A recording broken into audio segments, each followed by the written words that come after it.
Сұлулық пен жастықты сақтау үшін осы дәруменді қабылдауға кеңес беремін.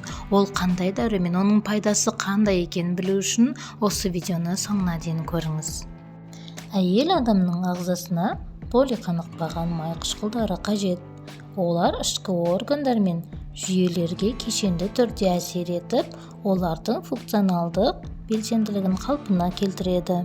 Ол әрине омега-3 дәрумені, яғни балық майы. Сіздің денсаулығыңызға пайдалы табиғи өнім. Құнды омега-3 май қышқылдарына бай. Оны организм өзі синтездемейді, бірақ оны тамақпен бірге алуға болады. Қышқылдар әртүрлі органдар мен жүйелерге оң әсер етеді. Иммундық жүйені нығайтады, теріс экологиялық факторлардың әсерін жояды. Күн сайынғы тамақтанудан аталған затты аз мөлшерде ғана аламыз. Бұл жағдайды тамақтануыңызды толығымен өзгерту арқылы немесе дәріханада диеталық қоспалар дүкендерінде балық майын сатып алу арқылы жағдайды түбегейлі түзете аласыз.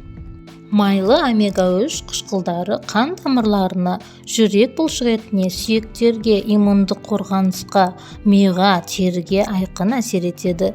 Сіз оларды үнемі немесе курспен қабылдай аласыз. Омега-3 дәруменін күнделікті тамақтанумен қабылдау буындардағы ауырсынуды азайтады. Сонымен қатар балық майы D витаминінің құнды көзі, остеопорозды емдеуге таптырмайтын элемент. D витамині бірқатар гормондармен қатар кальций алмасуын реттейді.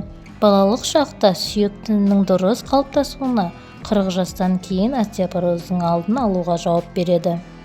Сапалы омега-3 май қышқылдары жүрекке, қан тамырларына, миға, сүйектерге, басқа мүшелер мен жүйелерге пайдалы. Ең бастысы сапалы өнімді таңдап, оны үнемі қабылдау. Омега-3 көптеген аурулардың алдын алу үшін керемет өнім.